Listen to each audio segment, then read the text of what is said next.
Okay, so this is going to be a review about the keyboard cube that I made. In my last video, I showed you, how I did it and how the finished product looks. So, yeah, I'm going to start the review now. I did let it dry overnight from yesterday. It was still, a couple of pieces were still needed to be dried. So I let that sit overnight, and today I've been turning it and playing with it a little bit, and it's pretty good. It turns okay. It's not like any fast, but it turns well, just not too fast. And I did lube it before I made the cube. It's made out of a regular 3x3 Rubik's Cube, Rubik's brand, and I did lube that. And then I started to make it, so it is lubed, so it should turn a little bit faster. I have been doing many repairs on it, like a bunch of the pieces have been falling off and I had to glue them back on. I just noticed that actually this middle piece, this arrow pointing up, is actually falling off a little bit. I will show you the sides again that I used.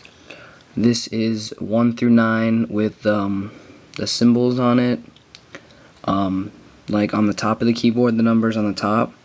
I did mess up a little bit, like this one is actually,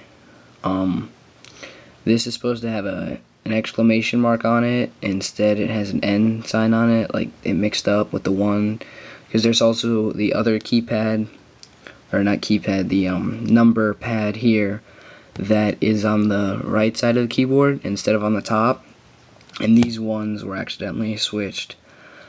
But it's okay, there's no big worry about that.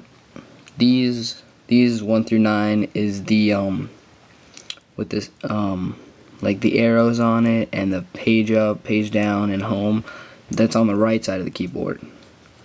This is A through I, F1 through F9. These are a bunch of different letters, or words actually, like home, insert, delete, scroll lock, page up, page down, and pause, print screen. And then on the last side I have a bunch of symbols such as the arrows and like symmetrical symbols. So yeah, those are all the sides that I have.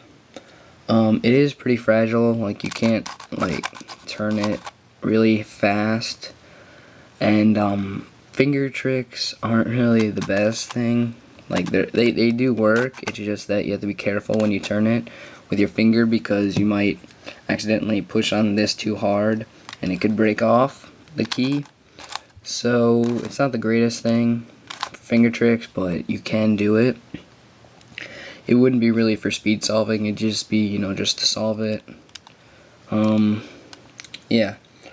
And it's mainly just to have, like, I'm not going to be solving it like constantly. I might solve it, a few times just to see how it is.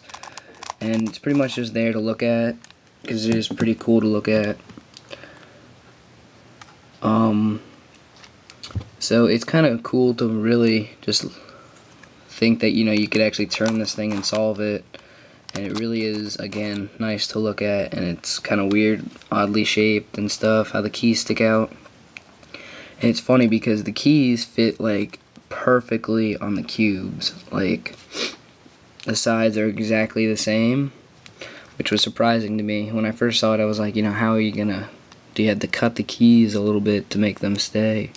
But they actually go on really nice.